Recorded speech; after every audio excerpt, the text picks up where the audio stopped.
everything is in our mind. That is why it is said, this loka means bhuloka in which we are living. It is bound by our mind alone. Mano moolam idam jagat, it is said. Jagat means jagat, that which comes and that which goes. Morning comes, goes, night comes, goes, childhood comes, goes, youth comes, goes, middle age comes and goes, old age comes and goes, everybody comes and goes away. That is the nature of this world, which is anityam, ashashvatam, which is not permanent, it's only temporary. Mind is a faculty given to us. We all have a body, we know. Hands, legs, eyes, ears, nose, and all the internal organs, brain. Everything is a part of this body only. It's like the hardware, a computer hardware. It has got all its parts. The CPU, the mouse, the keyboard, the monitor. However, there is a software, a program that runs this whole system. Without the software, this hardware won't run. So consider that software as your mind. Can you touch the software? You can touch the CD on which the software has been embedded. But can you really touch the knowledge of that software? You cannot. And all that it is all in binary code, 0, 1, 0, 1, 0, 1. The computer understands only the language of binary, Sat or Asat. Either it is 0 or it is 1. With the combination of this Sat and Asat, the 0 and 1, the existent and the non-existent, the whole of the program of software has been designed.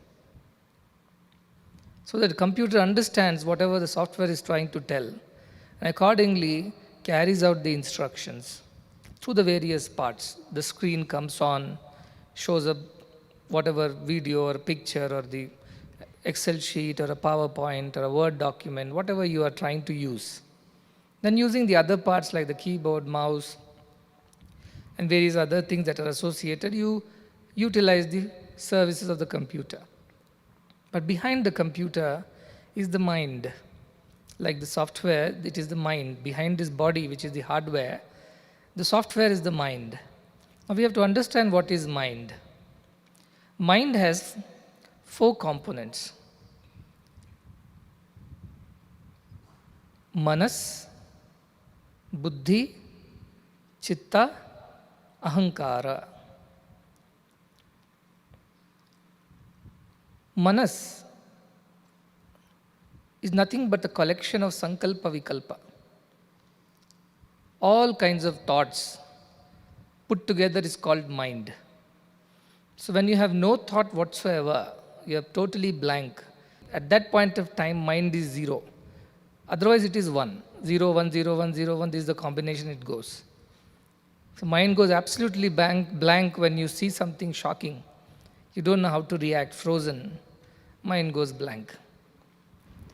So all these thoughts that come and go, all are nothing but mind. So mind is not a physical object. It's just the collection of all the thoughts, good thoughts, bad thoughts, pure thoughts, impure thoughts, happy thoughts, sad thoughts. All thoughts put together is mind. Now what else is there said? Then there is a buddhi. Now buddhi means that ability to discriminate, analyze, and come to a decision. That is buddhi. For example, you have put your hand in the fire last time and got your finger burnt. Next time you see fire, are you going to put your hand into the fire again? If your buddhi is functioning, working, it will tell you, that is fire, don't you put your hand into it again. Last time it got burnt, this time you should not do this. So buddhi tells that don't or do. So this is the idea of buddhi. It can discriminate, it can analyze. It's like the algorithm in the software, which takes care of decision making. And beyond, one buddhi derives this analysis from where? It has a memory. We all have memory, the computer has a memory. In the memory, there is everything stored there. Whatever the things have been performed and saved, all the things are saved in the computer's memory.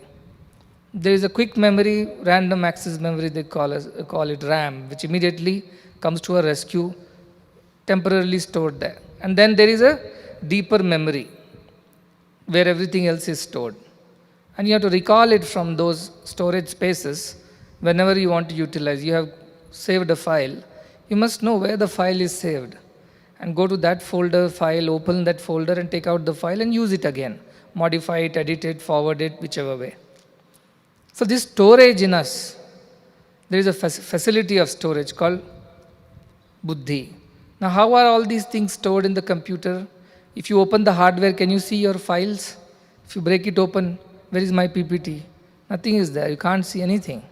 All that is stored as a soft program in the same combination of Sat Asat, binary, 0 and 1. Entire thing is stored that way. And whenever you recall that, you put the path, whatever is required, from this file in this drive to this folder and this file, and it comes up. So this is our chitta, the storage, the memory is called chitta. Where all that we have done ever since we were born, not in this birth, from the beginning, everything is stored there. You can only imagine how many tera, giga, I don't know what bytes it must be, how much storage is that. Every single memory ever since we have had is stored. But then you will say, Swami, I can't even remember what I studied yesterday. You are saying everything is stored from ages. No, whatever you studied yesterday, you didn't store it. You forgot to save the file. And therefore it is not there. But whenever our buddhi has worked on chitta, our mind has taken care that the impression is stored, it is there. It is there and stored. When you don't save it, then it is gone. Like a man whose mind does not work, in the sense he has some psychological issues, can't remember things, or people suffering from dementia, they can't remember things because that is getting deleted. There is some kind of virus that has crept into the system and keeps deleting files. That is a disease, that's a virus.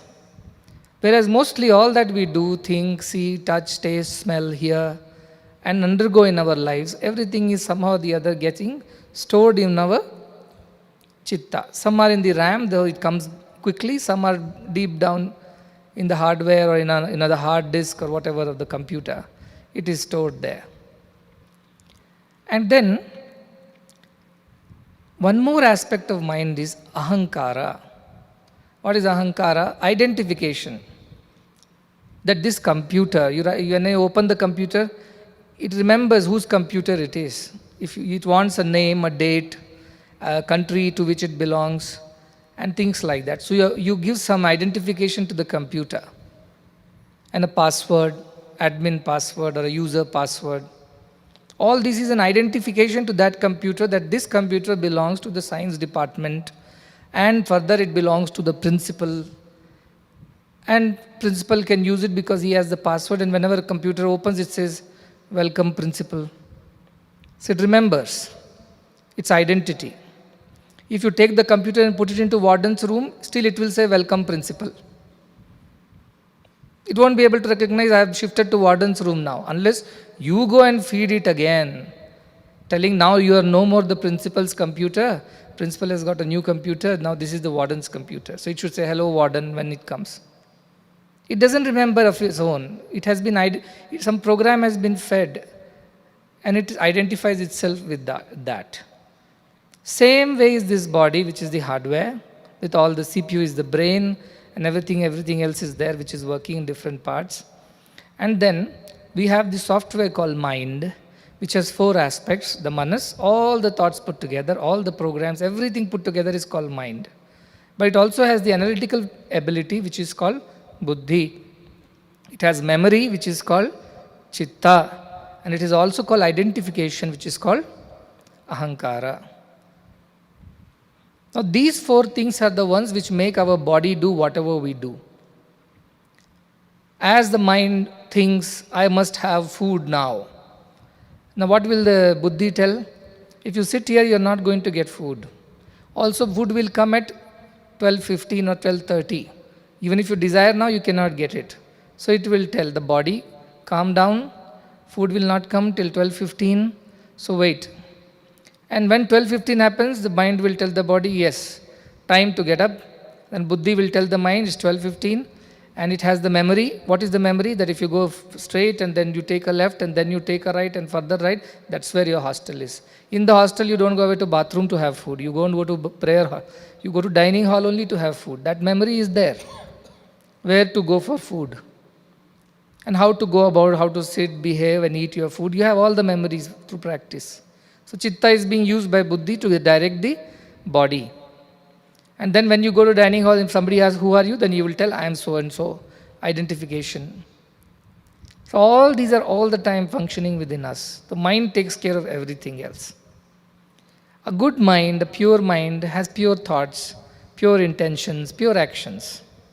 Everything starts with thought. Sow a thought, reap an action. Sow an action, reap a tendency. Sow a tendency, reap a habit. Sow a habit, reap a character. Sow a character, reap a destiny. Everything starts with the seed of thought. So good mind, which good thoughts are there, it will have good buddhi.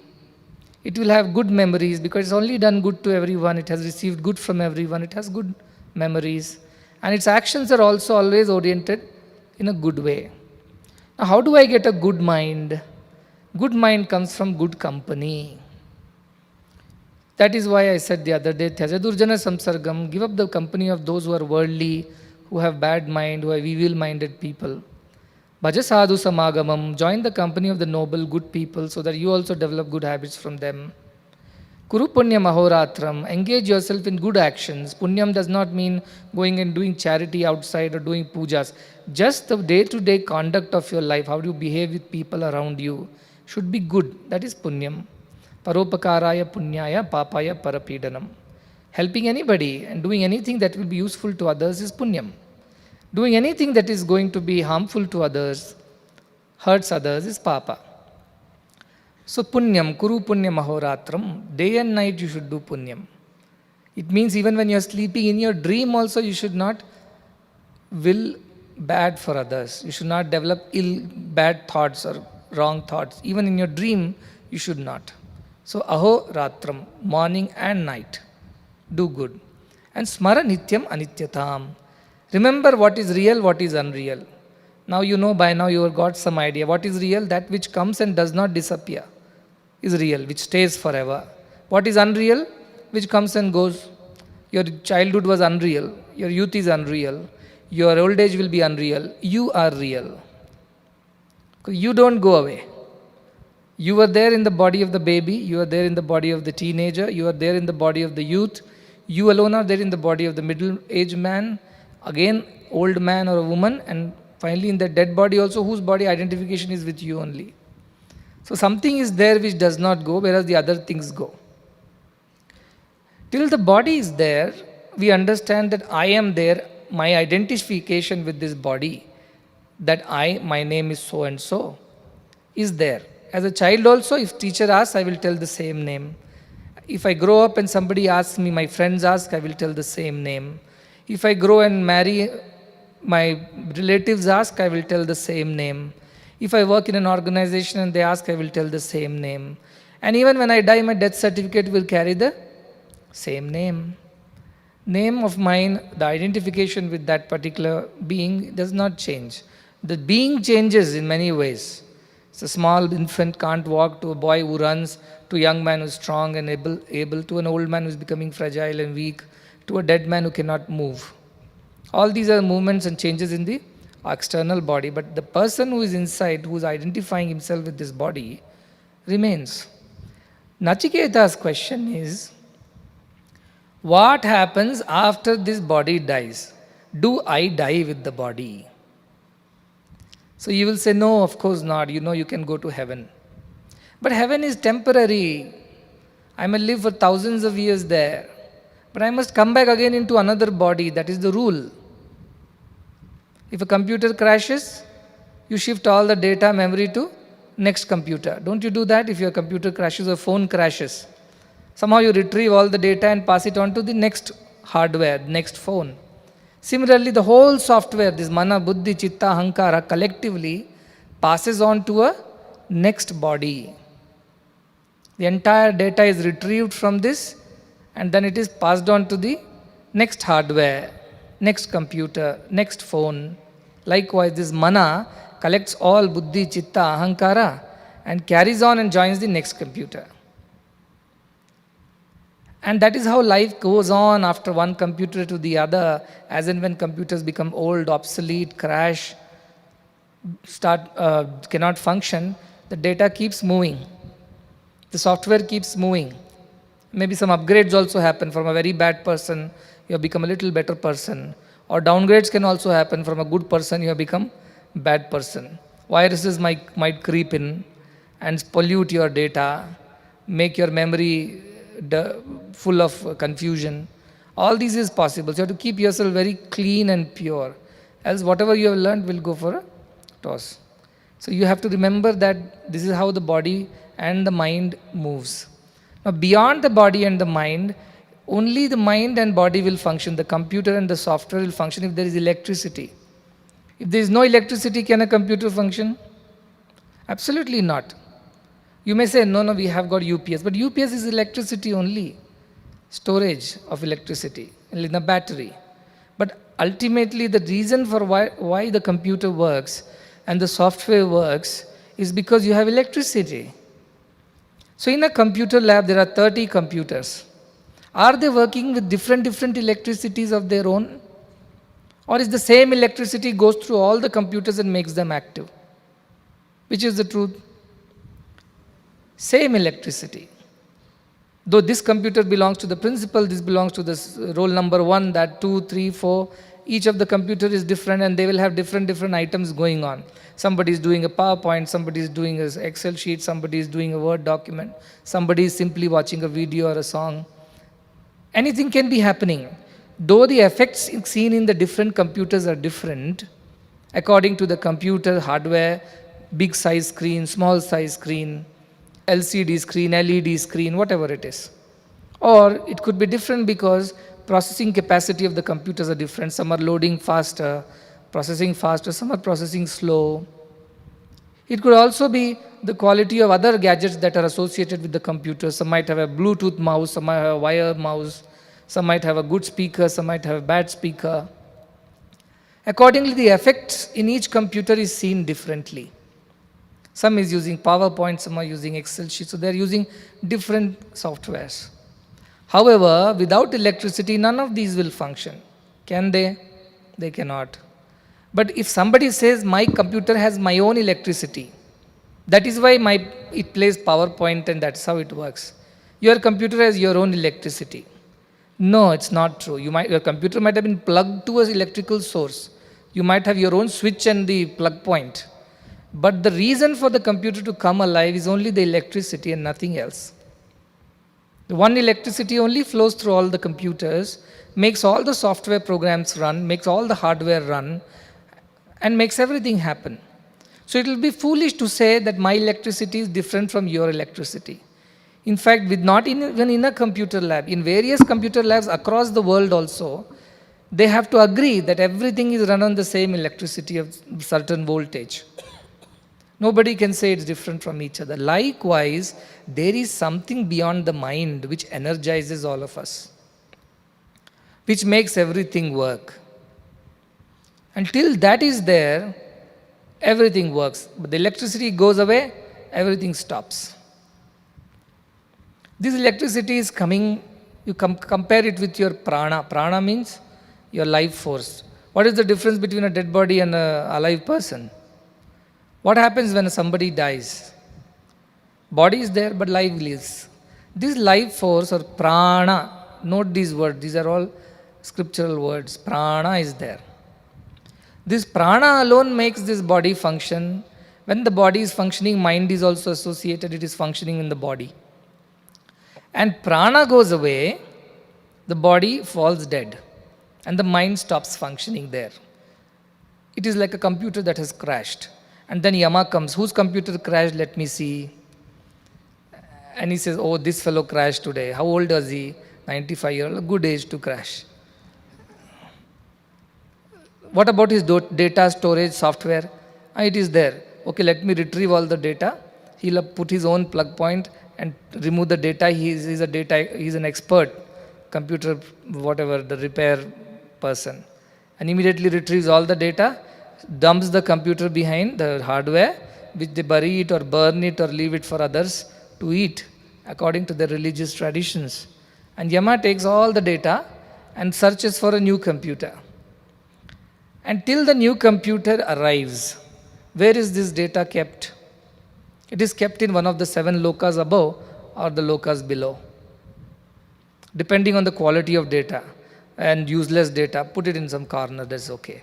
Very important data, put it in the high quality, high security storage. Like that useless fellow did nothing in his life other than troubling everybody, put him in one of the hells. Good person, very noble person, very kind person, very divine person. Let us keep this data very confidential, very high quality data. Let us put it in a very good storage, you see, so that it is not lost, it is not damaged. So it gives a heaven to live.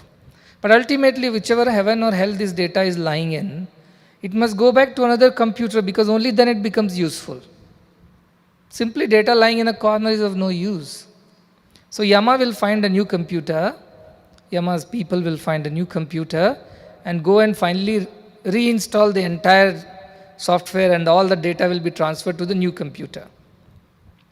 And the new computer thinks, I am just born. No, it's not born just now. Body is born. The hardware has come just now. The software has been loaded from the past. And now from there the life of the computer again continues. Works for a long time, does good, bad, ugly things, and then finally crashes after some time. And then again Yama comes back. Let me take this data and transfer it further to another computer, another body, another family. This way life goes on. So our Nachiketa's problem is that yes, my father wants heaven. It's like the high quality data storage unit. But I know he'll come back again to this earth. He'll go back into another computer. I know it. I have observed it carefully.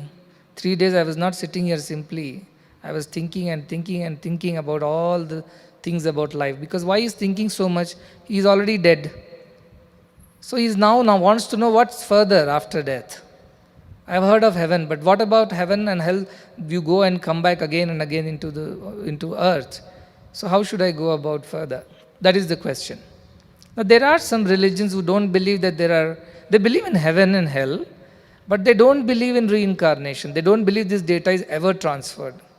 They believe there is only one computer, one software, one data, and once the computer crashes, the data is kept forever to be analyzed finally by God and decided what to do with this in Pralaya day or on the final day, the D-Day they call it. But Hinduism and Sanatana Dharma does not believe in this. Sanatana Dharma firmly believes that we are born again and again. And with collection of all our previous memories, thoughts, in habits, instincts, we are transferred from one body to the other. In between there is a transition time period, which is where we say hell or heaven we go and we are kept there. By whom? By Yama. And therefore we keep changing the bodies. That is the idea of Hinduism. So somebody who was not very convinced about this idea, he said, no, we are only born once. And I heard of a very nice term called YOLO. You only live once. This is the next millennial thing. YOLO. You only live once. Just enjoy your life. Don't worry about tomorrow. And then what happens? The person who does not believe in reincarnations and this theory, he met our Paramacharya of Kanchi. And he went to Paramacharya and told, I don't think that I believe in this reincarnations. How do you prove that it does occur? And then Paramacharya said, you go around in this Kanchipuram to various maternity homes and find out for yourself how many children were born yesterday and what kind of parents they were born to, how many were healthy and normal, how many were born with some sickness or weaknesses, how many were born in rich families, how many were born in poor families. Just make a list and come back to me. And this person said, that's not a very big deal. I will do it by tomorrow. This person goes with a notebook and makes a list of all the children born the previous day. And whatever 20 odd children's list, he comes in, gives it to Paramacharya. See, I have got this list. Then Paramacharya asks him, tell me of these, how many were born in rich families? How many were born in poor families? How many were born sick? How many were born healthy? And then he says, these children were born with some ailments. These children are born in very poor family. These were born in happy, rich families. These were healthy. Then Paramacharya asks him, according to you, these children are born for the first time. Then why are they born with such differences? Why your God decided that some should suffer by being born in a poor family? Why your God decided that some should be born in rich families? Why your God was unfair to some by giving them ailments and sicknesses? Why was your God kind to somebody, favored them with good health? You say your God loves everyone equally, is impartial. Then why would he think like this about different children who have done nothing, they are just born. Then if they had committed a sin, then they can be put in hell or heaven. Or they have to go through whatever they go through. How did it all happen? Your God is impartial. Then why did he do this to these children? He asked this question. Obviously, there are no answers to these questions. Then Paramacharya explained, this is why we know that this child is not born for the first time. This is a new hardware, but the software is coming from somewhere else. The memory is coming, the cache, memory, everything is coming from somewhere else. Last computer crashed, so it got transferred into this. That's all it is, nothing more than that. That is how he proved to him that reincarnation does exist. Otherwise, some children are just born, they're so intelligent. Some people are musicians, some people are great sports people, different kinds. Even 2-3 years child prodigy, we call them. Truly, they're all bringing their memories, their abilities, their skills, talents, even instincts, all from their previous lives. So we are a bundle of all that we have been so far. This is not the first time we have come.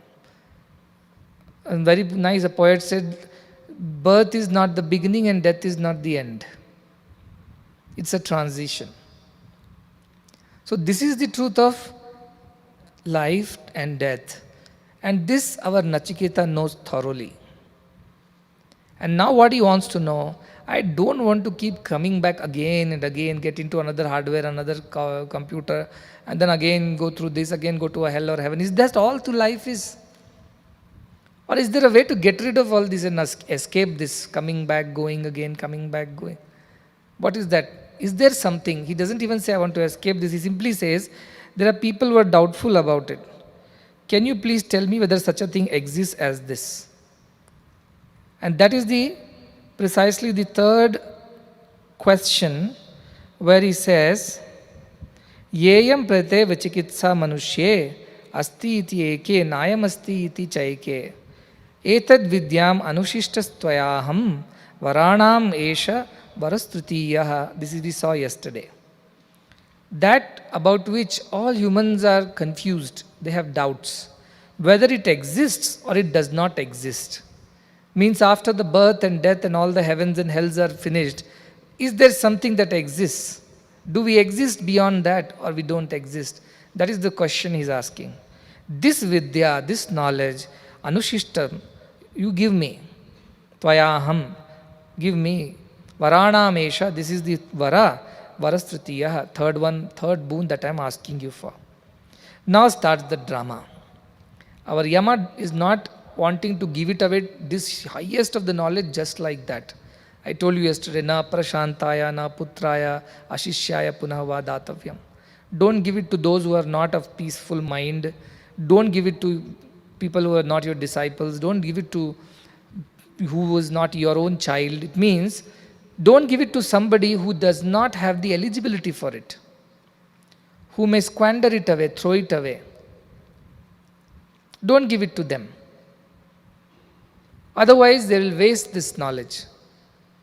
So, Yama is also a guru. Now, Shishya is the Nachiketa. And the question he has asked is very, very critical, crucial question. Because knowing this, you get to know everything. This is the master key to the entire life's mystery. Therefore, Yama is now testing Nachiketa. So, what does he say? First, he says, Devairatrapi vichikitsitam pura nahi suvigneyam anuresha dharmaha anyam varam nachiketo vrinishva ma moparotsihi atimasrujainam. So, what is the meaning? He says, Deve, all gods also, atra there, api, they also are confused. Vichikitsitam means they are all having doubts. Since old times, Pura, this is not a new issue. From long, long time, even gods are having doubts about this there. And nahi suvigneyam, this is not easily understood. Suvignya, vigneyam is to be known, suvigneyam easily understood. It is not easily understood. Why? Anuresha dharmaha, this knowledge is very subtle, like the atom, anu. That subtle it is, very difficult to understand this knowledge. So, why you are a small boy after all? You ask for things that suits your age. So, he says, Anyam varam nachiketa vrunishva. Ask me for some other boon, Nachiketa. Ma moparotsi, ma uparotsi, don't pester me. Ma atisrujainam means, give it up. Don't ask me about this. Give it up. And instead, ask me for something else, which may be more useful to you as a boy. You may want a phone. That time there was no phone, but then anything else that will please you, ask for that. Because anyway, gods are also confused about it. Nobody knows it since old times. Why do you want to know it? It is unnecessary. But you see, when we tell the children, don't go there, that's precisely where the children want to go. Don't do that, that's precisely what they want to do. Don't say that, that's precisely they will go and speak. I'm telling you, don't tell anyone, that's precisely they'll go and tell everyone. So our Nachiketa is also a child after all, but he's not an ordinary child. So Yama is saying, why do you bother about that? It's not to be known, it's not known by so many people. And even if I teach you, it's very difficult to understand. It's abstract mathematics. Forget it. You ask something which is of your age and suits your requirements.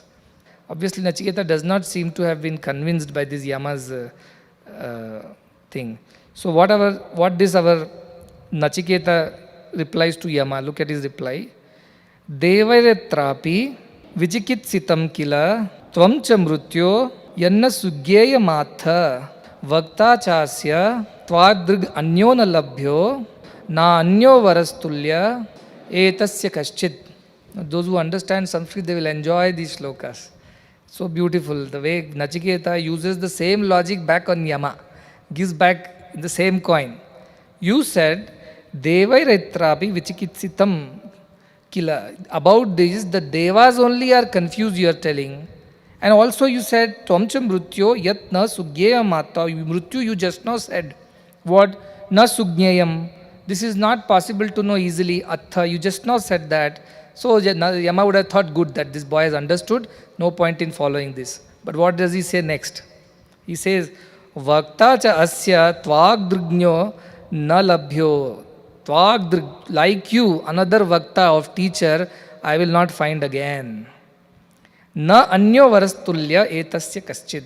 Also there cannot be any other boon equivalent to this boon. That is Nachiketa's argument.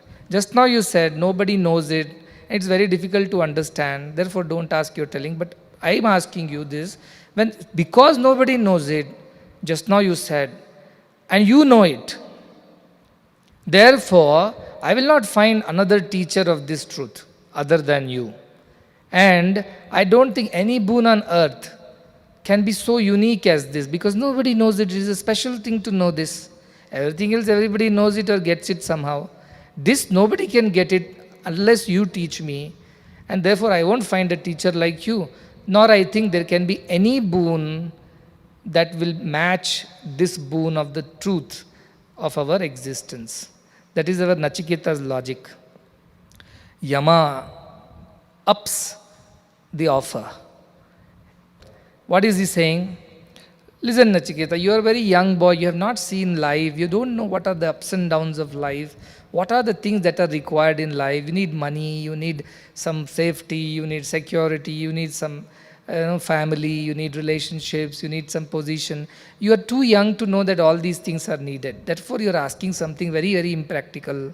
Let me teach you what all you require in life. And therefore, Yama is telling him, Shatayushaha putra pautran vrunishva bahun pashun hasti hiranyam ashwan bhumer mahadayatanam vrunishva swayam cha jiva sharado yavadichasi. So his offer is that coming now.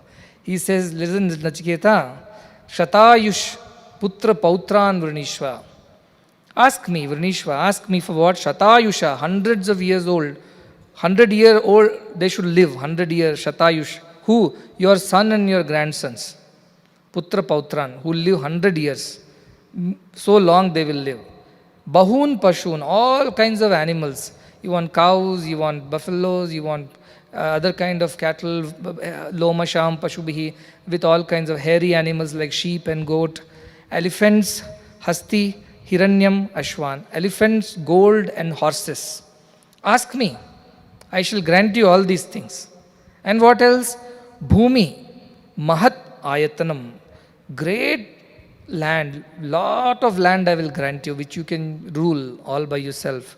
Ask for that. Also, Swayamcha Jiva, Sharado, Yavadichasi. Also, you can live as many Sharada, as many winters as you want. As long as you want, you live.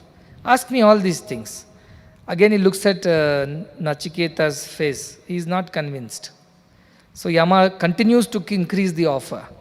Now, what is the next offer? He says, looks at Nachiketa, sees this Nachiketa fellow does not seem to be convinced. So let me say more. And he says, Etat tulyam yadi manyase varam vrunishva vittam chirajivikam cha mahabhumau Nachiketas tvamedhi kamanam tva kamabhajam karomi. So he increases the offer. He says, this is what I thought you would like it. Children, grandchildren who live for 100 years, and horses and gold and elephants and all kinds of animals that you may require. And also I will give you a lot of land that you can rule and enjoy. Apart from that, I will give you the boon that you can live as long as you want, because I am only going to pick you up at the end, but I will not come. You live as long as you want. Nachiketa is not convinced. So now he says, Etat tulyam, equivalent to whatever I have said. If you think there is something else, you don't like these things, you want something else. Manyase varam, you think of any other boon that is equivalent or even better than this, Vrunishva, ask me. Vittam, more wealth you want. Chirajivikamcha, or live forever, never die. Keep continuing in this body for a very, very long time. Till the laya, till the dissolution, till the pralaya, you keep living. Do you want like that? Then Mahabhumo, even more land I'll give. In fact, the whole earth I am ready to give you. Nachiketas Tvamedhi, it will be under your control. I'll give you so much of land and kingdom. Kamanam Tva Kamabhajam Karomi, and all the other desires, which you may not be able to imagine right now, but there might be more. Kamabhajam Karomi, I will make sure that you enjoy all those things. Everything comes to you. It's like an open blank check he has given to Nachiketa. Withdraw whatever you want, write and withdraw. Nobody is going to object.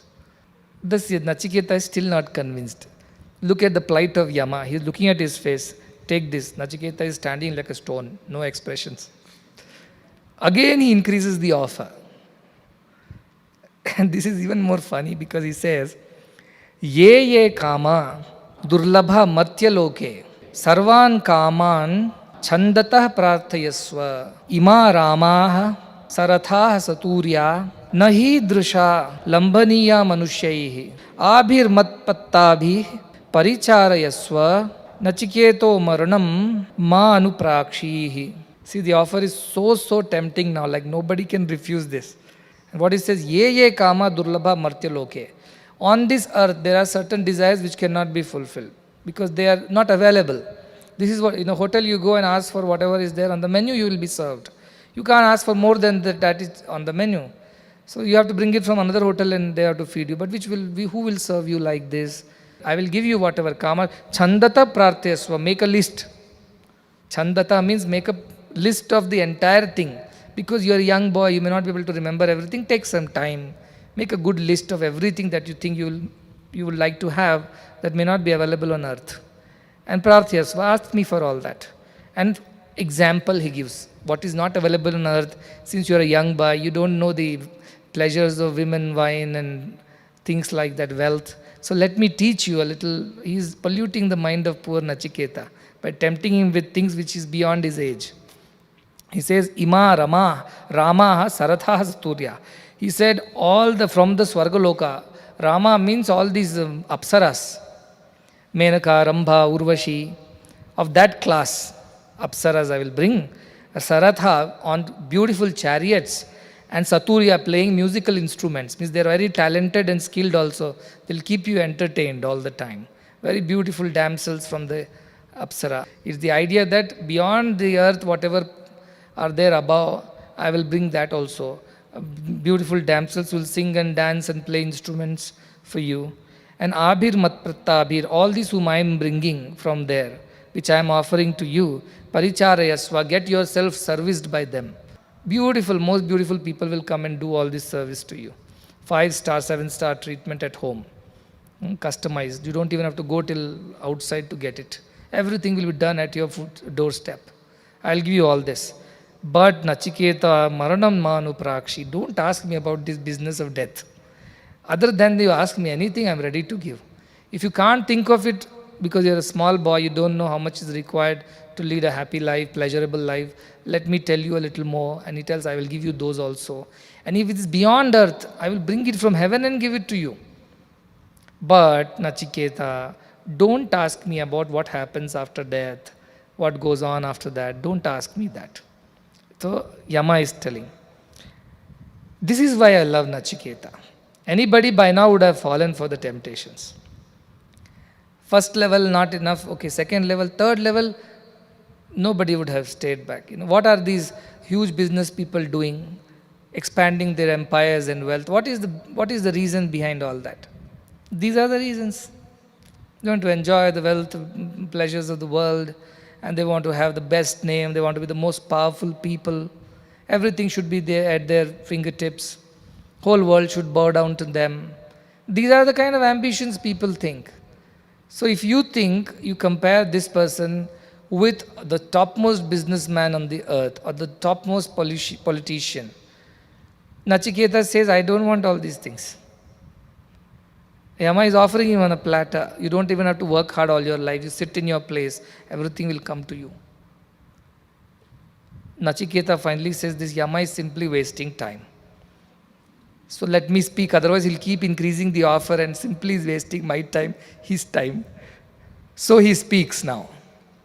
And look at what he speaks. Shobhava martyasya yadanta kaitat sarvendriyanam jarayanti tejaha api sarvam jivitam alpameva tavaiva vaha tavanritya gite. Shobhava, I have a doubt. Whatever you are telling, Shwa means tomorrow, whether they will be there or not, I have a doubt. Today I may have all these, but tomorrow when I die, someday I will die, 10,000 years later I will die.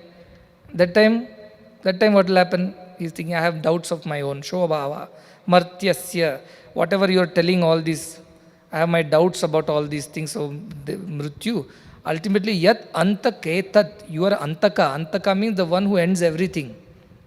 So he's saying, oh dear Lord of death, I have my own doubts about all your offers, because at the end of it all, you are there. I cannot escape you. I may enjoy for 10,000 years. After 10,000 years, when you will come again to pick me up. So you are there at the end of it. Antaka, the word he used is Antaka. You are the one who puts end to everything finally. All pleasures also are put an end to by you alone. And whatever this you told, Martyasya, whatever the human beings can enjoy, you have just spoken about, Sarvendriyanam jarayanti tejaha. It takes away the vigor, vitality and power of all the senses. Because of continuous usage of the car, what will happen at the end? The car will become bad in the sense it won't function properly because of the overusage. Anything that is used too much becomes weak, becomes useless at the end. So he says, you're telling me live long, enjoy wealth, women, wine, everything. I understand, but I have observed this. He's an observant fellow. That's why, sir, he's a very, very observant boy. He observed his father, then he came 3 days, he sat, observed and thought what all I should ask this Yama for. And now he carefully planned his third boon. And in the third boon, he has decided to ask a very important question. And he says, whatever you are telling, I know at the end of it, all the indriyas will be wasted away. That's why our Bhartrihari says, what does he say? Trishna na jirna vayameva jirna. Our desires don't end, we end. Kalo na yati vayameva yati. We don't spend time, time spends us. Bhogo na bhuktaha, bhoga na bhukta, vayameva bhukta. We don't enjoy the world and senses. Senses in the world enjoy us. Tapo na tapta, vayameva tapta. When we desire for all these things, desires are not getting vanished. We are only vanishing, we are only suffering. We think we are enjoying, but we are suffering. It's a sweet poison. It is sweet, nevertheless it is poison. That is what has happened to all the people who ran behind worldly pleasures. They all ended up in a very bad body, all kinds of diseases. So many diseases were not even there 100 years ago. Today, diabetes, hypertension, transmitted diseases. Where are these coming from? It's coming from then. Why did this coronavirus come from? Where did it come from? It came from, they say, bats. Who ate those bats? Somebody ate it. That's why it came. So it means somebody thought eating bat is very tasty. To satisfy the jivva, rasana, they went and ate whatever they felt like. Today, see the whole world, economies are under, people are dying. They can't even see their kith and kin. They're buried away from their own children. They cannot even do the final rites. What a painful situation. Thousands of migrant workers, lakhs of them, nowhere to go. Economies are collapsing around the world. Just imagine what somebody's habit or love for eating bats has done to the world. Some one person. We are so bound. That's why I say Vyashti is the part of Samashti, is the part of Srishti, is the part of Parameshti. Each is the limb of other. Individual is the limb of society. Society is the limb of this nature or the creation. Creation is the limb of God. Everybody suffers. One suffers. And somebody who could not control his tongue or her tongue went about eating whatever came their way without thinking twice. And look at where they have taken the world to. You may say, I am a vegetarian, why should I suffer? You suffer because you're part of the society. You're a part of this world. So everybody's happiness is your happiness and everybody's sorrow is your sorrow.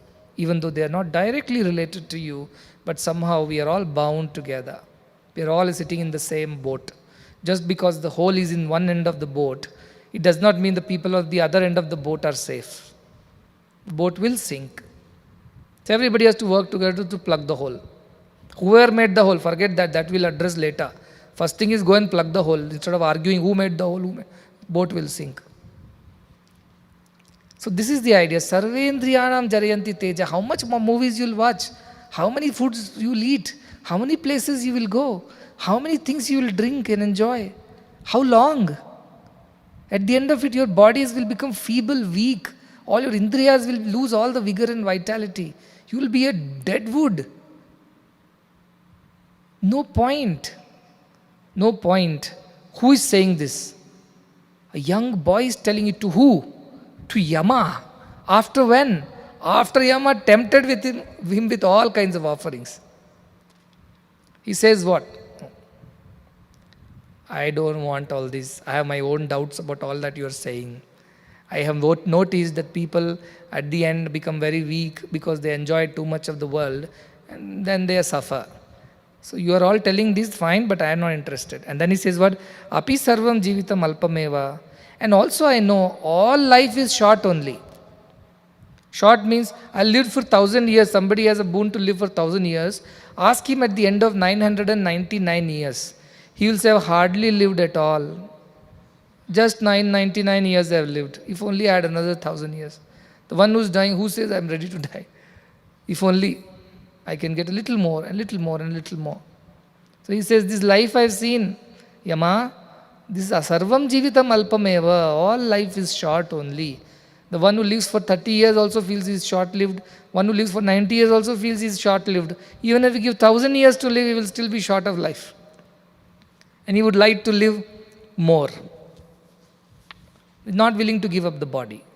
This I'm talking about the average person, a fool or a very worldly person. I'm not talking about sadhus, sannyasis, and realized people. This is the general thing that he's saying. The 99.99%. So he said, therefore, very beautiful, I love his audacity. He says, Tava eva vahaha tava nritya gite. Therefore, keep your dance and music to yourself. You dance, you sing, you enjoy. Don't tell me all these things. You tell me what I'm asking you for. Why are you going round and round? So he's getting irritated. Nachiketa. Because his Shraddha is so deep in what he wants to learn, even to Yama he can give back. So you can imagine what must have been Yama's face.